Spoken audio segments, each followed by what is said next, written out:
제가 한박교회에 2007년도에 선교사로 나가기 전에 한번 왔었고요. 2008년도에 파송을 받았었는데, 그리고 2023년도에 두 번째로 말씀을 전했고, 오늘이 세 번째인 것 같습니다.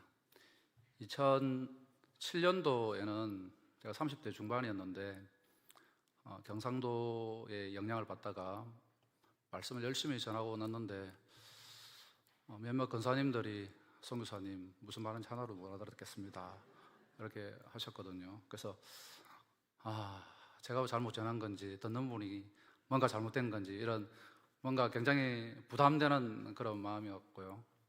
2023년도에는 이제 좀 나름 이제 언어가 좀 순화되긴 했었습니다. 그때는. 그리고 선교지에서 금방 돌아왔기 때문에 굉장히 열심히 말씀을 전했던 것 같은데, 지나고 나서는 제가 뭘 전했는지는 잘 모르겠더라고요. 이제 26년도가 되어서 상당히 많이 언어가 순화가 됐습니다. 제가 본부에서 3년 8개월을 대전에서 살았기 때문에 그런 이제 시간들이 지나서 다시 섰고, 저희는 2008년도에 북아프리카 모로코에 선교사로 갔었는데 본부 사역을 하고 다시 인도네시아로 가게 되는 이런 과정들을 말씀을 통해서 한번 나누도록 하겠습니다. 저희는 모로코에 2008년도에 갔고요. 넘겨주세요.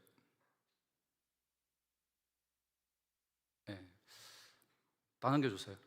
사역들을 이슬람권 국가였기 때문에 거기에 있는 청년들에게 우리가 한국 사회가 어떻게 변화왔고, 그리고 이런 변화된 과정에 하나님의 복음의 역사다라는 것들을 말할 수는 없었지만, 그러한 것들을 뭐 게임으로 또는 그러한 그림을 그리고 하면서 함께 나누었던 그런 시간들이었습니다. 그리고 한글도 가르쳤고요. 그리고 다음, 그런 시간이 지나서 또 교회로 같이 모여서 예배도 드렸고, 다음, 세례도 주고 했던 그런 사역들이었습니다.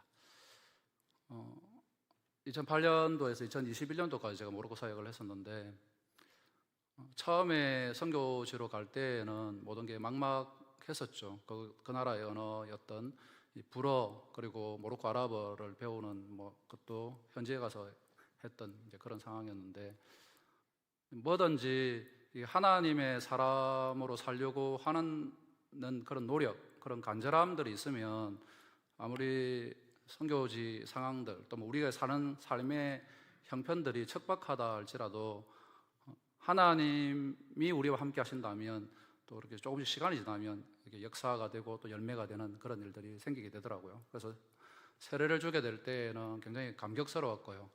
저 같은 사람이 이슬람권 국가에서 세례를 줄 수 있다는 것 자체가, 한국에는 세례 준다는 것은 어떤 자연스러운, 또 그것이 부담되지 않는 상황이지만, 이슬람권 국가에서는 한번 내가 예수님을 믿는다는 것은 이제 목숨을 각오하는 그러한 결단들이 있어야지만 종교를 바꾸게 되는 이제 그런 상황이겠죠.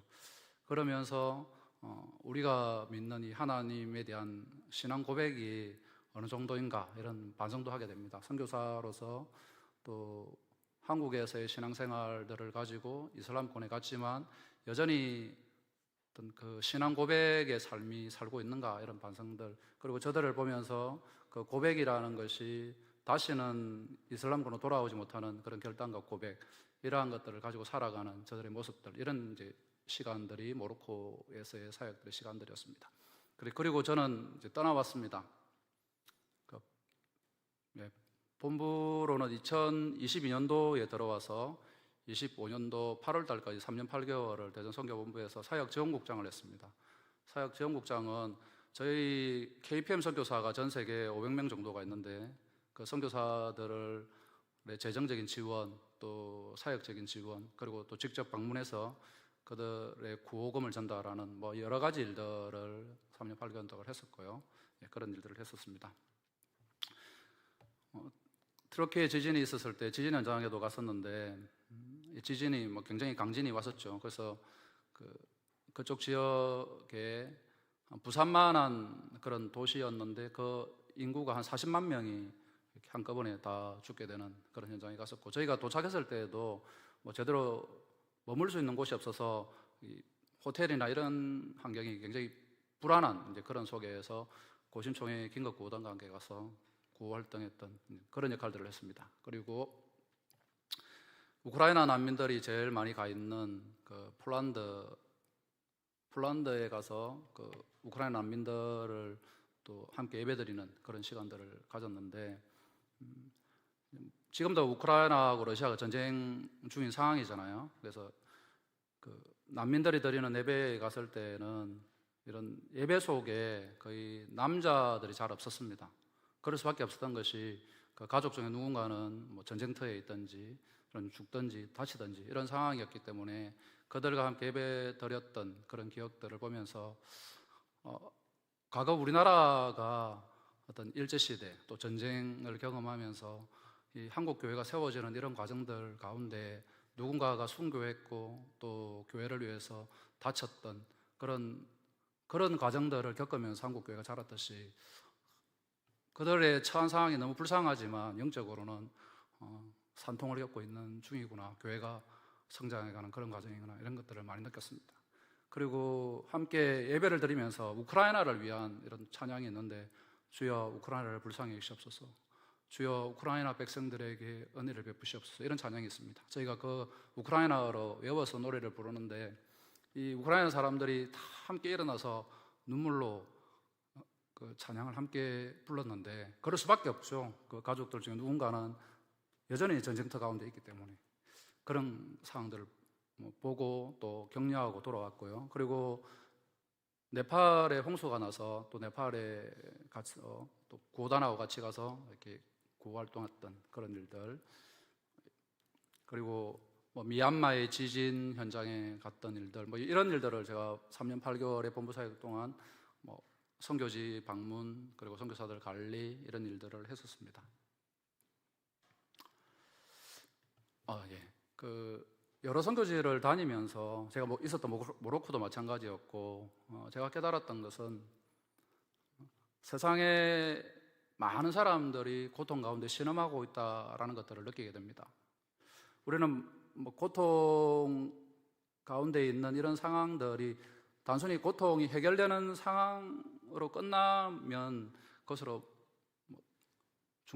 고통이 중단될 것 같은 그렇게 기대하지만 사실은 고통이 끝이 없는 것 같아요. 지금도 이란과 또 미국과 이스라엘이 전쟁 중이고, 또 그 앞에도 이스라엘과 가자가 전쟁을 했었고, 곳곳에 그런 상황들을 보면 마태복음 24장 14절의 말씀처럼 모든 민족에게 복음이 전해지면 그제야 끝이 오는데, 이 복음이 더 신속하게 전해져야지만 이 고통이 끝날 것 같아요.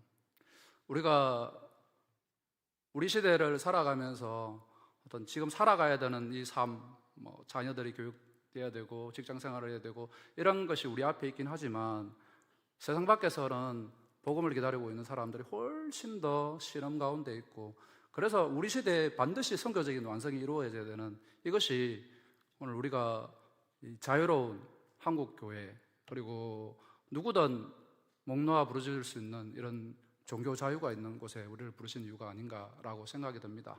저도 선교사로 나가기 전까지는 이런 신앙생활이 당연하다고 생각이 들었고, 그리고 교회 와서 우리가 누리고 있는 이 기독교적인 문화가 너무 자연스러운 것이라 그렇게 살아왔었는데, 실제 이러한 선교지 현장 가운데서는 그 자연스러울 수가 없는 거예요. 예수님을 믿는다는 게. 그래서 우리같이 이런 자유로운 땅에 있는 우리가 더 선교지의 복음화가 빨리 진행될 수 있도록, 흩어져 있는 선교사들을 통해서 더 신속하게 복음이 전해지도록 해야 된다라는, 고통이 끝이 나야 된다라는 것들을 3년 8개월의 본부 사역을 통해서 많이 듣고 느끼고 깨달았던 그런 시간들이었습니다. 그리고 25년도에는 작년에는 선교대회가 있었고요. 우리가 속해 있는 고신교단은 교단이 먼저 세워지기 전에 선교부가 먼저 세워졌습니다. 그래서 1955년에 선교부가 세워졌고 70년이 돼서 70주년 선교 기념대회를 경주에서 2박 3일 동안 진행을 했습니다. 2,000명 정도가 모였고, 선교사들이 한 400명의 선교사가 들어와서 70년 동안 하나님 어떻게 역사하셨고, 또 앞으로의 이 세상에 변화하는 세상에서 우리가 어떻게 선교를 감당해야 되는 그런 결단하는 그런 시간들을 했습니다. 예, 그것이 제가 본부에서 했던 사역들이고요. 그리고 사역하는 가운데 뭐 그동안 그 기도 제목이 계속 나와서 잘 알고 계시리라 생각이 들고 기도 많이 기도해 주셔서 저희 가정에 많은 이제 이런 안정화가 되어져 왔었는데 23년 11월 달에 아내가 그 유방암 3기가 발견이 되었습니다. 그리고 24년도부터는 항암에 들어갔었는데 아내의 이 상황들이 진행되고 있는 가운데 또 모로코에서 태어났던 아들이 난청이 있다는 것을 이제 발견을 한 거예요. 초등학교를 들어가면서. 그래서 보청기를 지금도 이제 계속 하고 있고, 그리고 그 선교지에 살다가 한국에 와서 둘째 딸이 학교를 못 다니겠다는 거예요. 한국에서 계속 해외에 살다가 한국에 들어오니까 그 한국의 이 여고생들의 또래 문화 이런 속에 자기는 들어가기도 싫고 적응을 못하고 해서 학교를 못 다니고 해서 필리핀으로 가게 됐습니다. 이런 과정들이 이제 24년도 초반에 일어나면서 제가 신앙생활이라는 것이 우리가 뭐 날마다 신앙이 성장해가면 좋은데 어떨 때는 또 낙심되고 바닥을 치는 그런 경우도 생기잖아요. 제가 이제 그런 상황에 들어가더라고요.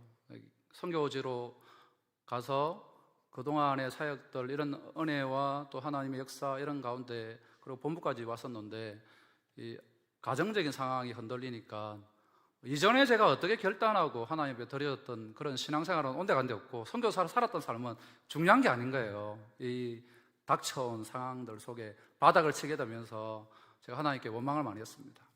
24년도 초반에 아니 하나님, 우리가 하나님 나라를 위해서 헌신한다라고 할 때에는 헌신에 대한 대가가 있어야지 거기에를 따라서 또 하나님께 더 헌신할 수 있는데 헌신한 대가가 겨우 이 정도밖에 안 된다 그러면 우리가 헌신할 이유가 뭐가 있냐? 젊은 날에 젊음을 들여서 선교지에서 살아갈 이유가 뭐가 있냐? 회복시켜 주시고 뭔가 좋은 상황들이 찾아와도 힘든 그런 순간들이 많을 텐데 이렇게까지 몰아세우시면 도대체 하나님의 살아계신 증거는 뭐냐? 이제 이런 제가 생각들을 많이 했습니다. 그러면서 우리는 다시 선교지로 못 돌아간다. 그리고 아내도 뭐 스스로가 흐트러지는 또 항암을 하면 잘 아시는 것처럼 또 머리도 깎고 막 이렇게 되잖아요. 여자로서의 어떤 그 기능들이 떨어지는 그런 상황이 오게 되니까 우리는 선교든 목회든 사람도 만나기 싫고 막 이제 이런 상황으로 막 상황이 되어지는 그런 과정들이 이제 저희에게 찾아오더라고요.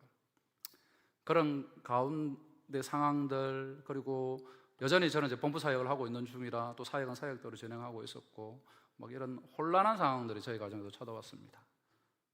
많은 분들이 기도해 주셨고 특별히 우리 한박교회에서 관심을 가지시고 매주 기도 제목을 올리시고 또 이렇게 함께 목장에서 또 우리 목사님 이렇게 여러 기도하시는 분들의 소식을 들으면서 그런 게 굉장히 많이 위로가 됐고요.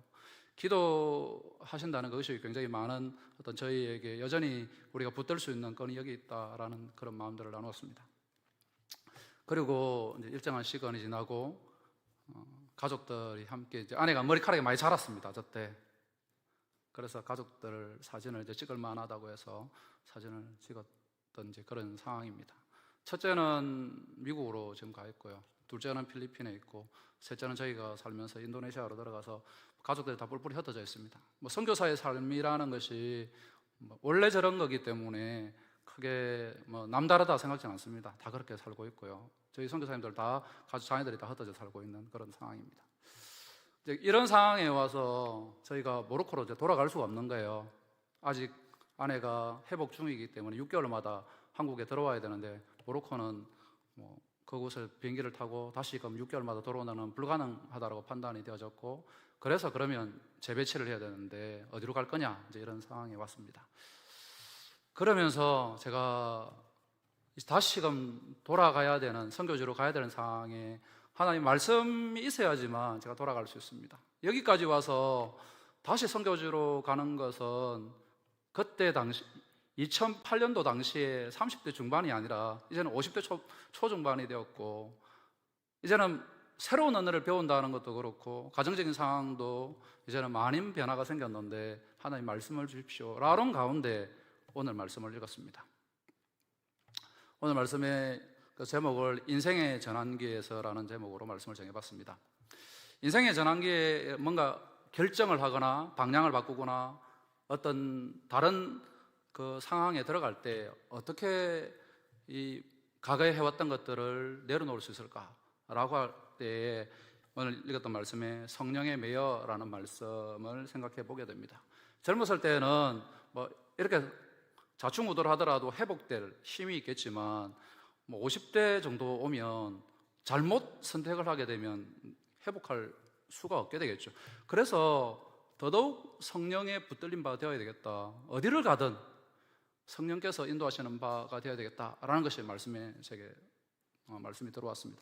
사도 바울이 예루살렘으로 선교지로 가게 될 때에 사도 바울이 원해서 예루살렘을 갔다라기보다는 표현은 성령께서 강건적으로 사도 바울을 옮기시는 거죠. 그래서 그 성령의 메인 바 되어져서 갔다.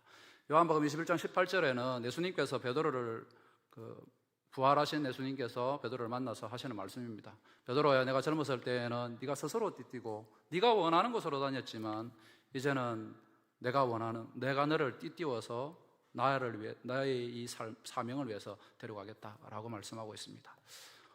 인생의 전환기에 뭐 건강이든 직장이든 자녀들이든 우리 삶의 인생의 전환기에 들어왔을 때에는 이 말 성령에 매여야 되겠다라는 그 말씀을 잘 묵상하시면 좋을 것 같습니다.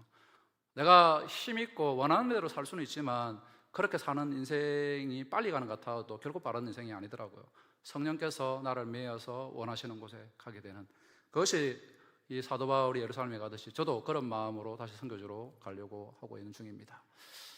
창세기 16장 11절에는 들락이 이스마엘이 들락이와 같다라고 하는데 길들여지지 않은 들락이는 이렇게 이곳저곳으로 부딪혀서 사람들을 다치게 하고 그렇게 하겠죠. 그런데 길들여지면 그때부터는 사람들과 동행하고 보조를 맞추고 오히려 사람들을 유익하게 하는 그러한 삶으로 바뀌듯이 저도 그러고 싶습니다. 선교지에서 자충우돌하는 했던 지난날의 삶을 반복하는 것이 아니라 어떤 열매와 결과를 주께 맡기고 성령께서 붙드시는 그곳에 가서 헌신하고 싶습니다. 여러분의 남은 생에도 성령에 매여서 살아가시기를 간절히 소망합니다.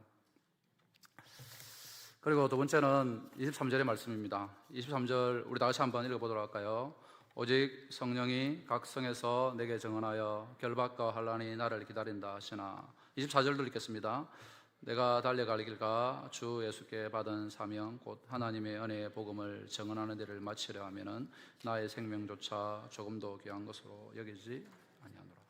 23절에는 인생의 전환기에 서서 성령에 매여가는 그 사도 바울에게 내 앞에 결박과 환난이 기다리고 있다라고 알려주게 됩니다.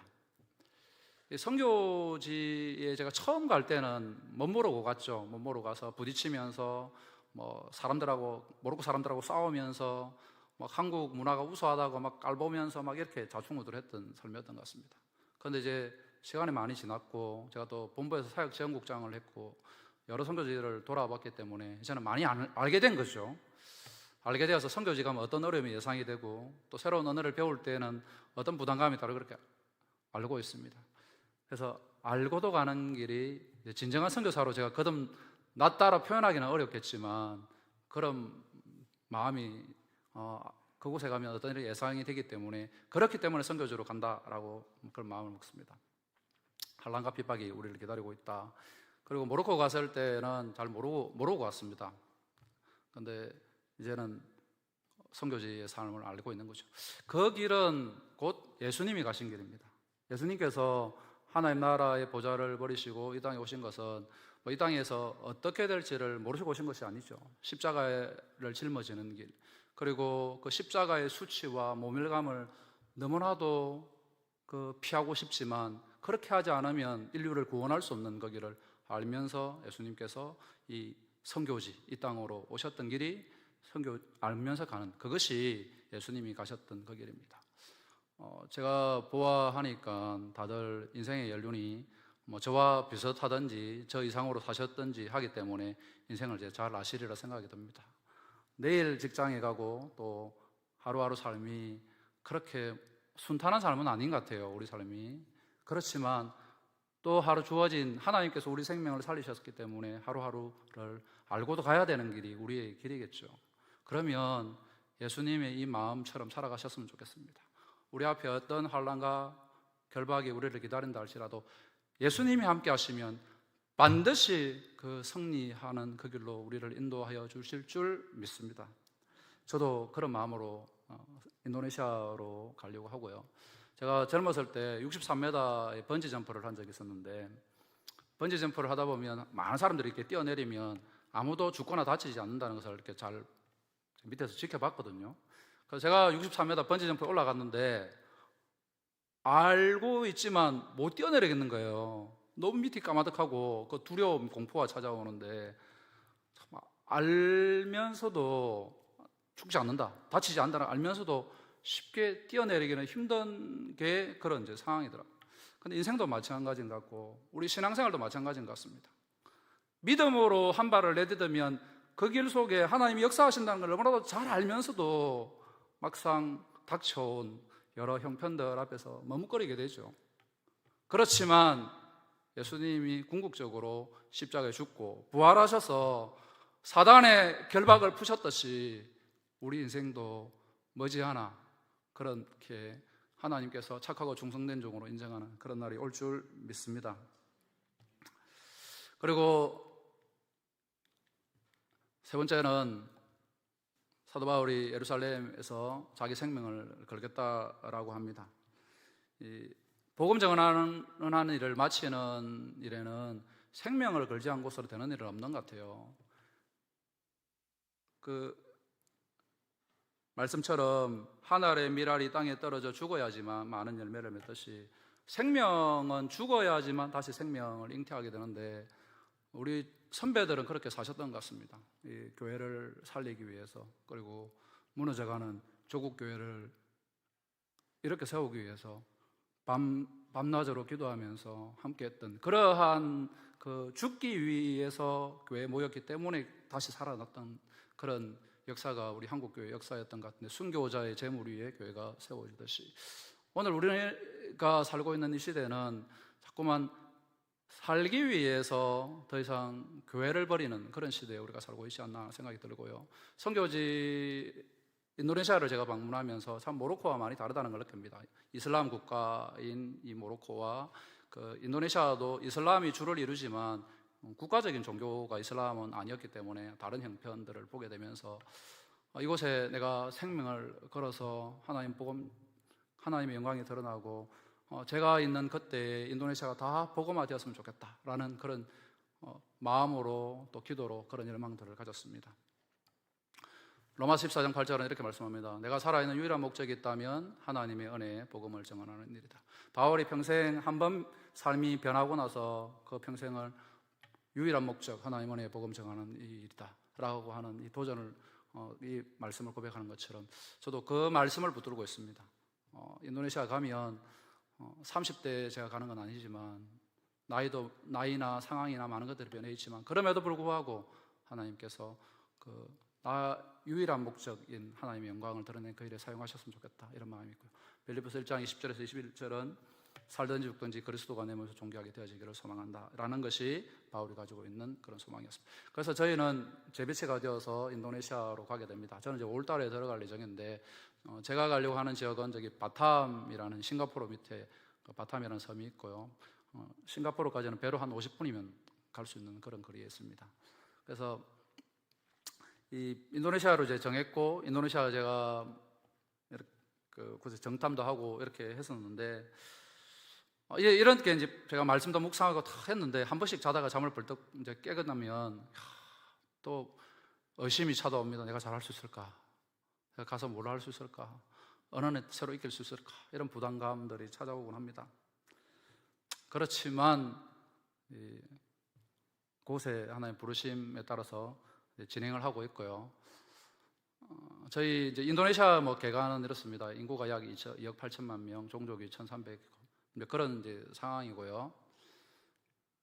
그래서 저희는 이제 가면 많은 그 인도네시아의 대학들이 있어서 그 대학 쪽에 센터 사역을 하는 대학가 쪽에 문화센터를 오픈하고 또 현지 교회 협력 사역을 하고 뭐 일반적인 그러한 것들 지금은 아직 사역 전이기 때문에 이렇게 했는데 가서 구체적으로 다음에 보고할 때는 더 구체화되지 않겠나 이렇게 생각을 합니다. 저희 기도 제목입니다. 저는 이제 5월경에 들어가고 아내와 아들은 9월 초에 출국할 예정인데 가서 자녀 학교들, 주택들 이런 것들이 잘 마련될 수 있도록 기도해 주시고요. 아내는 계속 앞으로도 한 3년 6개월 정도는 더 6개월 단위로 한국에 이제 들어와서 건강 관리 검사를 해야 되는데 부산에 지금 저희가 대전에 있다가 부산으로 이사를 가서 출발 준비를 하는 가운데인데 부산에서 그런 건강 관리를 잘 할 수 있도록 그리고 흩어진 가족들이 언제 만날지는 뭐 다 같이 모이는 날은 이제 쉽지 않을 것 같고요. 뭐 어떤 그 자녀들이 다 그곳에서 하나님의 사람으로 잘 서갈 수 있도록 저희가 이제 맡기는 거 외에 뭐 멀리 있으니까 어떻게 할 수 있는 건 없겠지만 그렇게 기도하고 있습니다. 그리고 제가 본부 사역을 하는 동안에 이 한국에 본부 사역을 하면 후원교회들이 선교지에 있어야 선교사지 본부에 있으면 선교지냐 이렇게 해서 많이 후원들이 막 줄어드는 그런 경향들이 생깁니다. 그래서 많이 부족했던 후원들이 잘 채워지게 하시고 또 후원 저희를 위해서 기도하는 그 가정들이 많이 잘 세워질 수 있도록 그렇게 기도해 주시면 좋겠습니다. 예, 말씀을